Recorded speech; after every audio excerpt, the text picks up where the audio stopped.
Өнөөдөр манай Унгарийн шинжлэх ухааны өдөр болж байна. Үүний хүрээнд бид нэр эрдэм шинжилгээний хурал зохион байгуулсан. Унгар Монголын хооронд эрдэм шинжилгээний төсвөлд танилцуулж байна. Энэ шинжлэх ухааны өдрүүдийг бид нэр 3 дахь жилд зохион байгуулж байна. Одоогийн байдлаар ч гэсэн маш олон төрлийн хамтран ажиллагаа байна. Тэгээд цаашдаа бид нар ч гэсэн энэ хамтран ажиллагааны сэдвийг өргөжлөл хөгжүүлэх санаатай.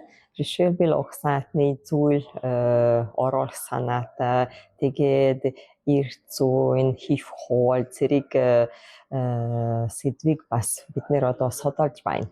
Бидний гол зорилго бол маш бараг бүх хамтран ажиллагааны сэдвээр бүх эрдэм шинжилгээний салбаруудыг холбогдуулаад тэгээд маш олон өргөн хэрэгцээтэй сэдвийг хийх санаатай.